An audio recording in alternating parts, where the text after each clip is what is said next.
Hi, I'm Chris McCoy. I'm Toby Sells. Welcome to Fantasy Island.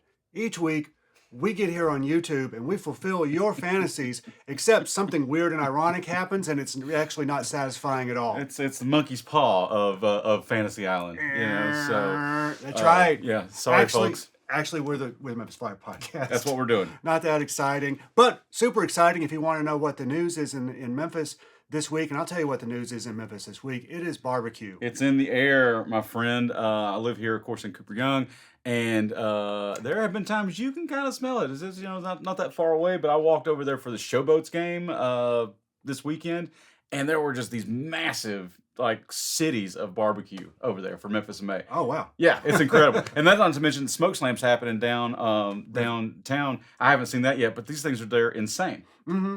Yeah. And so we do every year that around this time we do a barbecue issue where we go and taste a bunch of barbecue. I didn't get to do one this year.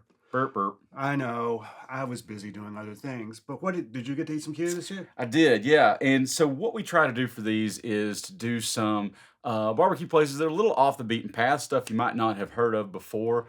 And as the email was going around, who's going to eat what, where we're all going to go, it was like The Simpsons. It was like, no, Donahue did it. Donahue did it. Yeah, we're like, hey, what about this crazy? What about ball hoggers? Donahue did it. And so I ended up at a place, Craig Meek, who wrote a book about Memphis barbecue. I hit him up on Facebook for some suggestions, and he pointed me to a few places, but the only one that Donahue hadn't done was Big Bill's Barbecue down in Whitehaven. And it was amazing. Well, it was pretty good. It's right there in front of that Nike outlet store right off of Elvis Presley Boulevard, so you've been there before. If you ever gotten out of your car and thought, I smell barbecue, it's Big Bill's. Okay. On the outside, it just says Big Bill Barbecue, so I was kind of confused. And you go in, it's Big Bill's Barbecue. It doesn't matter. Mm-hmm. It is what it is. So Big Bill Barbecue seems like it's going to be expensive. But to me, it's why you need that possessive on that. That's exactly, yeah.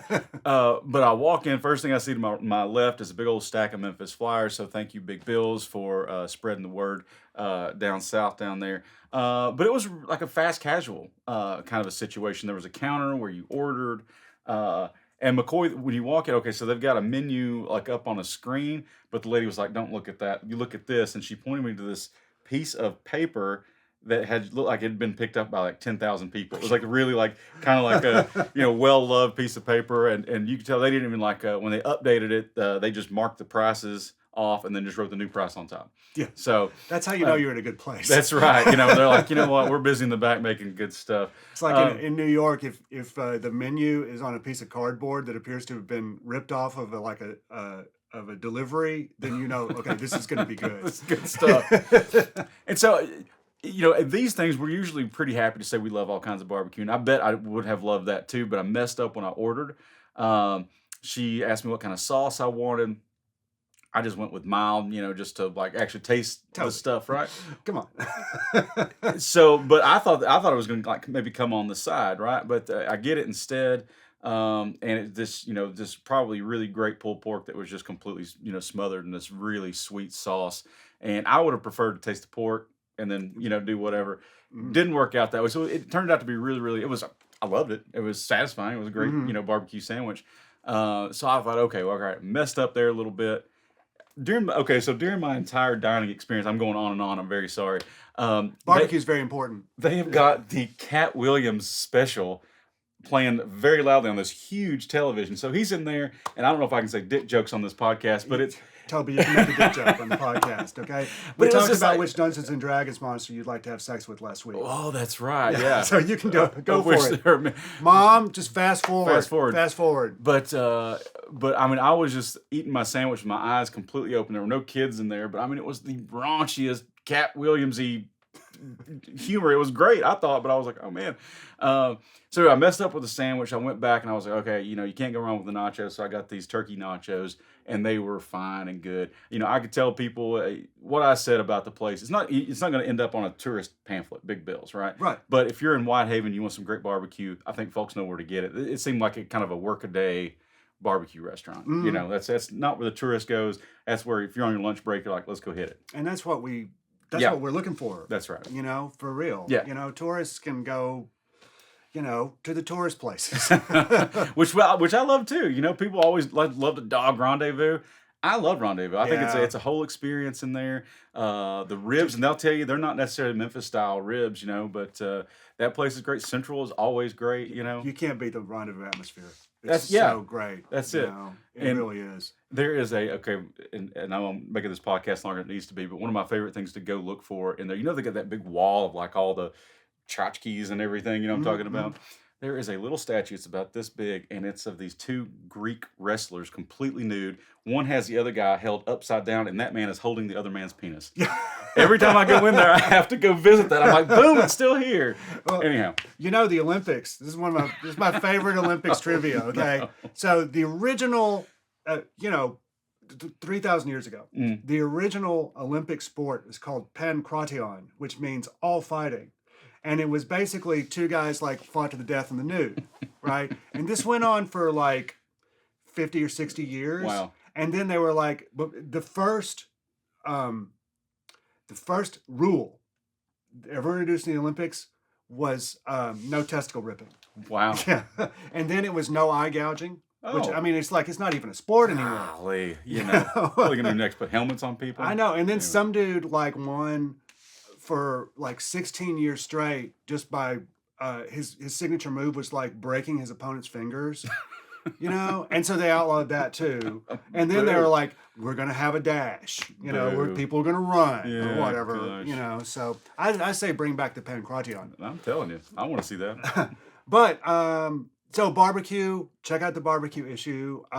Toby, what news stories are you following this week? News stories, we're always on kind of the hunt for something different, something else that we think that flyer readers will want to know about. I've written a lot about passenger rail in Tennessee, and unbelievably bipartisan effort in the legislature a couple years ago to try to get us a plan going to say, okay, what if we got passenger rail from Memphis, Nashville, Chattanooga, right? Mhm. That's the dream. So they got together. Republicans, Democrats on the Hill voted to study this. They came out with a plan. The city of Memphis, Nashville, and Chattanooga, they got together and they looked at some routes. The first one that looks like it might be something is they would do Chattanooga, Atlanta, Nashville, because Mhm. there's just the population over there, Oh yeah, right? that makes sense. And so then the next one would be Nashville, Memphis, which would tie all of that over to our Amtrak line. You can go up and down, right? You go from there. You can go to Chicago. You can get to New Orleans. Yeah. Get on the Empire Builder and go to North Dakota. It's a dream. Yeah. So we had $500,000 to start planning some of this stuff. Planning efforts are underway. Probably take a decade to build it. And then this little thing happened. This guy, Donald Trump, got elected to president of the United States. You heard of this guy? Yeah, I heard about him. It's kind of weird. Anyway, he goes on, in Doge and all that stuff. They go on this massive cut to everything Mhm. possible, and passenger rail is one of those. And Right, because Elon Musk has a car company. well, there you go. So I wonder how that worked. But two huge projects were already cut in California and Texas, but those really seem like they were just personal attacks from Trump to those, To those Democrat-led constituencies, cities, right? yeah. And they've Uh, been trying to get that high-speed rail built in California for decades. Yeah. You And it was like a $65 million planning grant to finally get this thing done. Same in Houston to Dallas anyway. So three Democrats, including Steve Cohen, they have a bill. They just introduced legislation up there to kind of protect some of this passenger rail funding and set some aside in the federal budget to kind of push these things forward. Right? They know that states and cities like us, they could be a huge boon for our economy, tourism, all these other things. So they're trying to make like a case, not just like, hey, I like Rick Steves, I'm going to go on a train and drink wine or whatever. It's like, no, this will actually produce jobs and things. So they're trying to set that money aside. Do Democrats have any pull anymore up there? I don't know where it's going to go, but they're fighting for it. I thought that was kind of cool. Yeah, for sure. And Yeah. just imagine, I'm from Middle Tennessee. You're from Middle Tennessee originally. I'd love to take a train. Oh man, that's the dream. That's the dream, rather than drive on I-40, which Yep. is like the one of the just hardest drives. Oh yeah, and not fun at all. No, Yeah. no, it's not. I guess one of the other things that happened in the last week, since we last joined you on the podcast, was the verdict in the Tyre Nichols state trial where 3 MPD officers who participated in beating Tyre Nichols to death were acquitted on all charges. Mm-hmm. And I don't know. It's been terrible. It's has. been a real blow for the city. It's been a real blow for our morale, I think, in general. Any sense that things might be getting better or that we might be making any progress. It's not good for relations between the police and the citizens. And then I just don't think it looked good for the mayor or for the chief of police or for anybody, really. Yeah. And DA, right. you know, lost the biggest case of your career, you know. Well, okay, so this was a state trial. It was right? a state trial. These cops are already up on federal charges. I don't know if they've been sentenced yet, but they're going to jail. I think all 3 of them got obstruction of justice charges, Yeah. or they got, that's what they in the federal trial. So yeah, they're going to go to jail. Yeah. Right. And the other 2 already pled guilty in the case. So in the DA's defense, he got 2 guilty pleas. Yeah.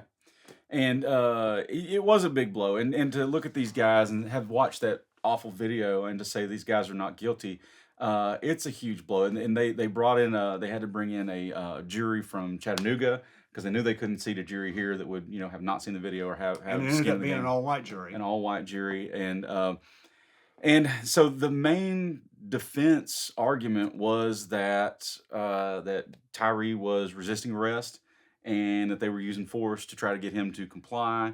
And so their attorney, or one of the guy's attorneys, really put it on Nichols to say, had he just complied, that he would not have been beaten to death. And that really turned my stomach and the stomachs of a lot of people. But I was talking to a lawyer friend of mine who said that in the case they had to prove it was a really narrow thing that they had to prove that these guys, they actually had intent to kill, right? So it wasn't just like they beat the crap out of this guy and he died and they shouldn't have done that. They had to prove without a shadow of a doubt that they were out to kill Tyre Nichols and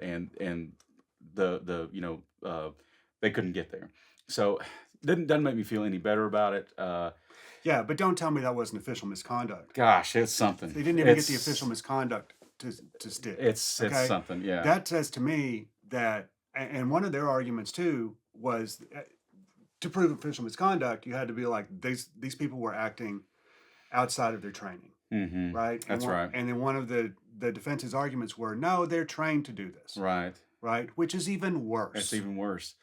And we have that Scorpion unit, which Police Chief Davis okayed, and somehow it's people have a lot of questions, and there's a lot of anger, and we don't know what to do with it. And now we've seen these posters kind of going up around town, this wanted posters, suggesting vigilante justice, and their attorneys are saying no, we can't do that. That's ridiculous. And even this morning I read in the Daily Memphian where the city and county attorneys are saying that their attorney shouldn't have said anything. Anyway, it's a mess. So, we still haven't heard the end of what's happening here, but like you said, it was a big blow. And there's still going to be a civil trial where the Nichols family is suing the city for $500 million. So I assume that the city attorneys are going to go all out to stop that. So this is not the story's not over. Right. So we're going to keep tracking that. But finally, some good news though. Hey, honestly, this story, because we talked beforehand, I'm not reading his mouth. We made a plan. We made a plan before we are got on this thing. professionals. But when I saw this, it was just one of those things like, holy smokes, that's incredible. Tell them all about it. It's the Central High School jazz band, and they just won at the Essentially Ellington contest. It's a high school jazz conclave, I guess, that's been going on for 30 years now. Wynton Marsalis started it at Lincoln Center in New York, and they bring in jazz bands, high school jazz bands from all over the world, and they compete, and it has and the Memphis Central High School Jazz Warriors won. What? They are the best high school jazz band in the world. Y'all go to YouTube, look this stuff up. I'm gonna link it from the YouTube page. I'm gonna link this video. These kids were cooking, man. They were good. I haven't watched it yet. Oh, like honestly, they are not high school band good. They are band good. They are like, Nice. Yeah, this is world class stuff. That's cool. Swinging so hard. I was watching it with my wife last night, and I was like, how do these kids like the beat is so strong. That's something as a rhythm player, myself as a rhythm section, like it takes a while to like develop that pocket. Yeah. And yeah, these kids are like 15, 16 years old, 17, whatever. Just slinging it. They're slinging it, man. That's incredible. It's so good. That's incredible. Thanks for making us proud, Central High School Jazz Band. Central High School. That is pretty Hell rad. yeah. Absolutely. And to win at that level, I mean, when I was 15, I almost beat Legend of Zelda. That's like my biggest achievement, you know. So way to go, guys. Wow. That's rad. Wow. Yeah. I almost got there, but well, we're gonna go practice our video games some more, and we will see you next week on the Memphis Flyer podcast. see ya.